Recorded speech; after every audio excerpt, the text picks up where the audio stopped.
오늘 우리가 읽어가는 말씀이 미가서 1장 말씀입니다.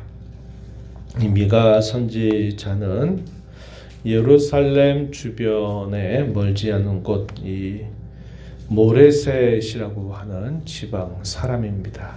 거기 출신의 사람인데 유다 출신의 선지자로서 그가 선지자로 활동을 하게 되는 그 범위는 북이스라엘 나라를 향해서 그리고 남유다를 향해서 더 나아가서는 열방을 향해서 예언의 말씀을 선포하게 됩니다. 그 이름의 뜻이 무슨 뜻이냐? 누가 여호와와 같겠는가? 이것은 미가서 전체의 주제와도 매우 긴밀하게 연결되는 의미를 담고 있습니다. 이 미가 선지자는 바로 그 동시대에 함께 활동했던 선지자가 바로 이사야 선지자였다 하는 것을 우리가 기억하면 많이 도움이 될 것입니다.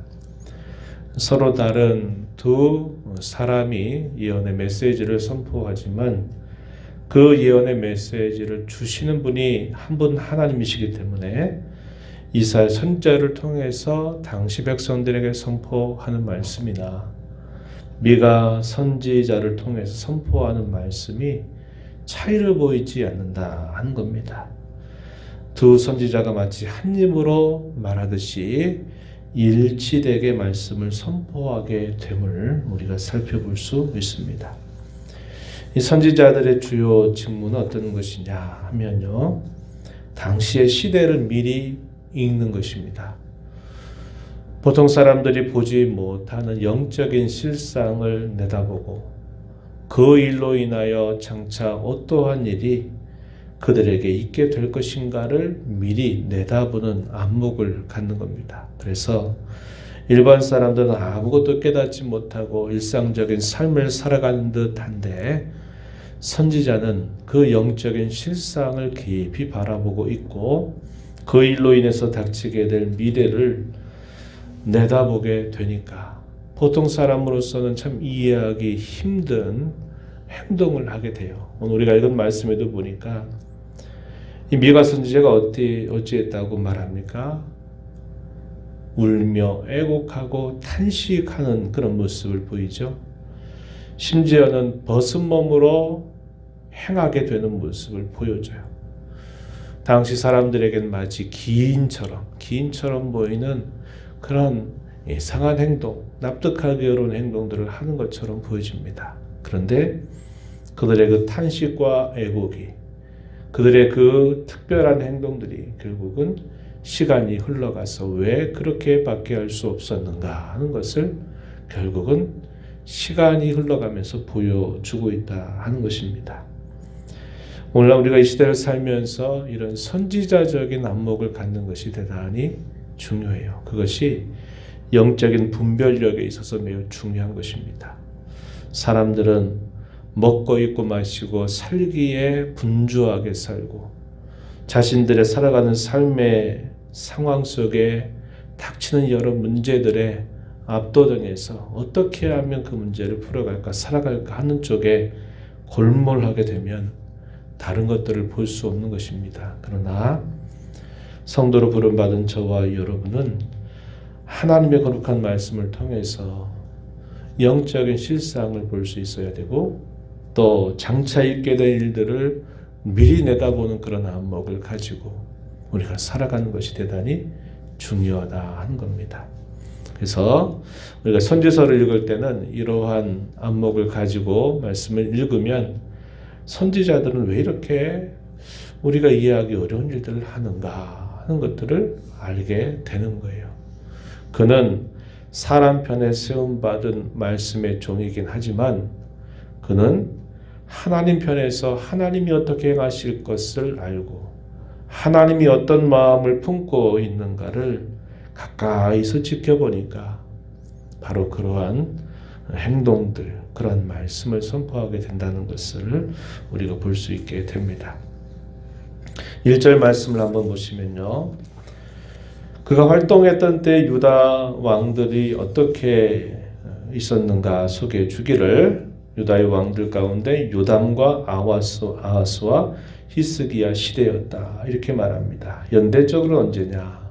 주전 740년 정도부터 히스기야 시대가 언제 끝이 나냐면 686년에 끝이 납니다. 그래서 비교적 오랜 시간 동안 그가 활동을 하게 됨을 볼 수 있어요.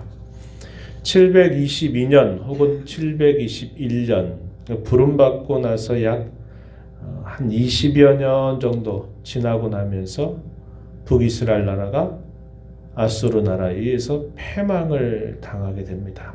그래서 오늘 우리가 읽는 말씀에서도 이 선지자의 탄식은 그 일이 닥칠 것을 내다보면서 탄식하고 있다는 것을 보게 돼요.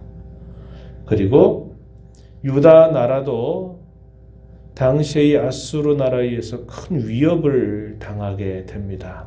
그때가 언제냐면 701년경이에요. 당시 아수르 왕이었던 사네립이 이 아수르의 군사를 데리고 이 예루살렘을 침공하는 사건이 있게 되죠. 우리가 이사야 선지자를 통해서 살펴보는 것처럼 그때 놀라운 구원의 기적적인 역사가 일어나죠. 하나님의 백성이었던 유다가 칼 한 번 써보지 않았는데 당시에 예루살렘을 둘러싸고 있었던 이 아수르의 군사 18만 5천 명이 하룻밤 사이에 다 죽음을 당하게 되는 기적적인 사건이 있어요. 이때 유다 왕이 누구였냐면 히스기야 왕이었습니다. 히스기야 왕이 뭐 했어요? 하나님, 우리는 저 군사들에 대하여 대적할 힘이 아무것도 없습니다. 하나님만이 도우실 수 있습니다. 라면서 아수르 왕 이 사네립의 위협적인 그 문서를 가지고 하나님 앞에 나아가서 기도하게 되니까 하나님이 어떻게 하십니까? 천사들을 사용해서 이 아수르의 군사들을 다 괴멸하시는 놀라운 사건이 일어나요. 그때가 언제냐면 701년 때였어요. 그래서 오늘 우리가 1장에서 보는 것은 바로 그때에 있게 될 일들, 아수르의 패망, 유다의 예루살렘 침공의 위협, 이것을 내다보면서 심판을 경고하는 메시지가 전달되고 있다 하는 겁니다. 말씀을 한번 보시면은 이렇게 말합니다. 5절 말씀으로 가서 보면은 하나님께서 위험 가운데서 그 백성들에게 나타나실 것을 말씀하는데 왜 그렇게 하시느냐? 5절에 보면 이는 다 야곱의 허물로 말미암음이요 이스라엘 족속의 죄로 말미암음이다. 야곱의 허물은 사마리아, 유다의 산당은 예루살렘이다. 이렇게 말합니다. 무슨 말씀일까요? 북쪽 이스라엘 나라의 수도였던 이 사마리아가 심판의 중요한 원인이 된다. 이렇게 말씀하는 겁니다. 무엇 때문일까요? 우상 숭배하고 하나님을 배교하고 하나님을 멸시하는 그러한 당시의 이스라엘 백성들의 죄악으로 인하여 하나님께서 그들을 심판하신다. 이렇게 말씀을 하시고 그 심판의 어두운 그 그림자, 무서운 그림자가 유다에도 엄습하는데 그 이유는 뭐냐? 역시 북이스라엘 나라가 범하였던 그 죄가 이 유다에게서도 그대로 드리워져 있다 하는 사실을 이야기합니다. 그 이유는 동일한 이유죠. 하나님을 배교하고 결국 다른 우상들을 섬기는 그 일들이 팽배하게 되는 것, 이것이 그 백성들에 대한 하나님의 심판의 이유다 이렇게 말합니다. 그러나 우리가 살펴보는 것처럼 하나님이 자기 백성들을 향하여 심판하시는 것은 완전한 멸망이 아니라 그것은 징계다 하는 겁니다. 그들의 죄를 벌하고 그들의 죄를 제거하기 위해서, 그래서 마침내 그 백성들을 구원하시기 위해서 하나님이 행하시는 과정이다 하는 것을 우리는 꼭 기억해야만 한다 하는 겁니다. 반면에 이방 족속들에 대한 죄악에 대해서는 그와 같은 것이 아니다 하는 면에서 근본적인 차이가 있는 것임을 알게 되죠. 6절 말씀으로 한번 가서 보세요. 6절부터는 뭐에 대한 경고냐면요. 북이스라엘의 멸망에 대한 패망에 대한 경고입니다. 6절에 보면 이러므로 내가 사마리아를 들의 무더기 같게 하고 포도 심을 동산 같게 하며 또 그 돌들을 골짜기에 쏟아내리고 그 기초를 드러내며 그 새긴 우상들은 다 부서지고 그 음행의 값은 다 불살라지며 내가 그 목상들을 다 깨뜨릴 것이다. 이렇게 말합니다. 이것이 북조 이스라엘 나라에 대한 패망에 대하여 예고한 것입니다. 아까 말씀드렸듯이 주전 740여 년경에 부름 받아서 예언을 하는 거죠. 그리고 그 예언이 되고 난 이후에 20여 년이 채 되기 전에 실제로 아수르의 왕이었던 살곤 왕이 이 군사를 이 이스라엘에 보내서 결국 이스라엘 나라가 패망하게 되는 사건이 벌어져요. 이러한 사건이 있기 전에 심판을 경고하고 있는 말씀이 된다 하는 것입니다. 10절 이하에서부터 16절까지의 내용은 예루살렘을 향한 심판 예언입니다. 심판이 예루살렘에도 유다 수도였던 예루살렘에도 닥치게 될 것이다 라고 경고하는 메시지가 길게 주어집니다. 그래서 그 북이스라엘 나라의 패망에 대한 경고, 남유다에 대한 패망에 대한 경고, 그 사이에 선지자가 한 행동이 뭐냐면 8절과 9절 말씀에 보면은 이렇게 표현했어요. 이러므로 내가 애통하며 애곡하고 벌거벗은 몸으로 행하며 들깨같이 애곡하고 타조같이 애통하리니. 왜냐? 9절 그 상처는 고칠 수 없고 그것이 유다까지도 이루고 내 백성의 성문 곧 예루살렘에도 미쳤기 때문이다 라고 이야기합니다. 북이스라엘 나라의 패망을 내다보고 그것이 마침내 남유다에게까지도 미치게 될 것을 내다보니 그가 눈물을 흘릴 수밖에 없는, 안타까운 마음으로 부려질 수밖에 없는 그런 상황이 있게 된 겁니다. 또 그런데 그것이 단순한 문제가 아니라 어느 정도였느냐, 9절에서 표현한 것처럼 고칠 수 없는 상처다 이렇게 말했어요. 외부적으로 누가 그것을 치료해 주지 않는 한 스스로 회복될 수 없는 정도까지 그것이 매우 심각하다 하는 것 때문에 선지자가 울며 탄식하고 심지어는 벗은 몸으로 다니면서까지 그렇게 기이한 행동을 했다고 이야기해 주는 것이죠. 고칠 수 없는 상처, 이걸 다르게 말하면 이렇게 표현할 수 있습니다. 자정 능력을 상실한 당시의 하나님 백성들, 이렇게 표현할 수 있어요. 스스로 고칠 수 없을 정도로 그 상태가 매우 심각한 상태에 놓여 있는 것을 표현하고 있는 말씀이 되죠. 오늘날 우리가 이 땅에 성도로 살고 또 교회를 이루어서 각각의 여러 곳에서 또 함께 신앙생활을 하고 있는데 우리의 신앙의 자정 능력이 뭡니까? 우리가 어려운 일을 닥치고 또 힘겨운 일을 만나게 될 때, 또 어떤 일들 우리가 할 때 하나님 앞에 나와서 묻고 듣는 것입니다. 그리고 우리가 무엇인가 잘못한 일이 있거들라 하나님 앞에 우리의 죄에 대하여 진정한 회개를 통해서 그 죄로부터 벗어나는 삶을 잘하고 있다면 자정 능력이 있는 것이죠. 그런데 이것이 갖춰지지 않게 되면 이제 외부적으로 누가 그걸 해결해 주지 않으면 안 되는 상황이 되는 것입니다.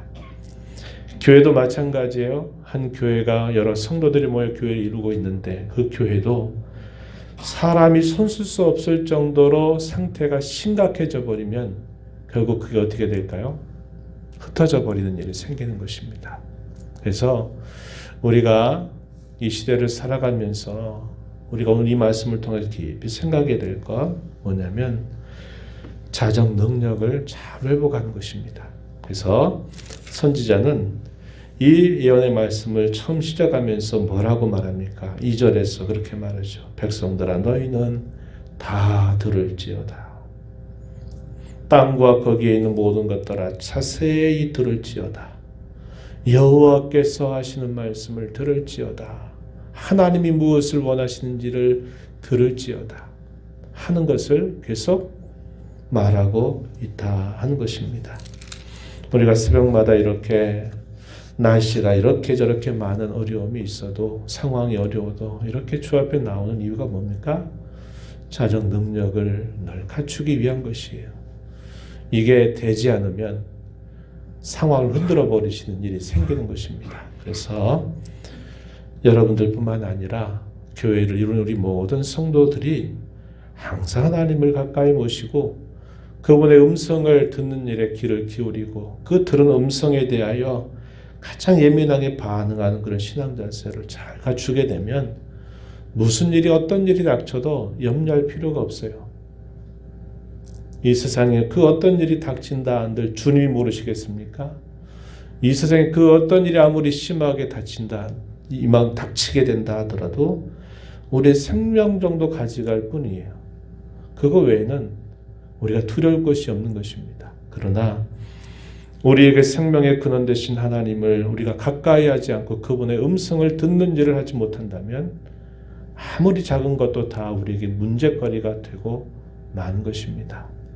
오늘 이 시간 저와 여러분이 함께 기도할 때 하나님 먼저는 저 자신이 그리고 우리가 함께 이룬 우리 모든 교회가 이 땅의 교회들이 이러한 자정의 능력을 잘 보가는 교회가 되도록 그러기 위해서 언제나 하나님께서 우리에게 들려주시는 그 말씀을 귀를 기울이고 마음을 기울여서 듣고 반응하는 그런 신앙이 되게 해달라고 간절하게 기도해 주시기를 부탁을 드리고 또 그렇게 힘써 나가게 되기를 바랍니다. 하나님 아버지 감사합니다.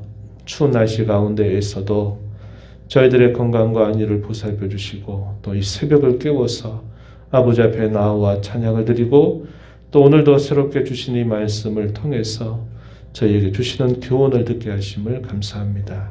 하나님 아버지 그저 먹고 마시고 입고 살아가기에 분주하게 바쁘게 움직이는 이 세상 참 어려운 때를 지난다 해서 우리의 삶의 문제에 깊이 빠져들기 쉬운 이때라도 저희들은 주의 말씀을 통해서 우리의 영적인 실상을 바라볼 줄 알고 우리의 장차 어떠한 일들이 있게 될 것인가를 신앙의 눈으로 내다보면서 무엇보다도 하나님을 가까이 모시고 살아가는 사람 하나님께서 들려주시는 그 음성을 우리의 마음의 귀를 기울여서 들을 줄 아는 그러한 신앙의 사람들이 되도록 붙들어 주시기를 간절히 바라옵나이다. 저희들에게 그러한 은혜를 더하여 주셔서 주께서 오실 때까지 주님과 화평의 관계를 늘 유지하고 누리며 살아가는 저희들 삶 되게 하여 주옵소서. 너의 보좌 앞에 나와서 아버지 은혜를 구하는 모든 심령들의 간구를 귀 기울여 주시고 응답하시기를 바라옵고 예수님 이름으로 기도하옵나이다. 아멘.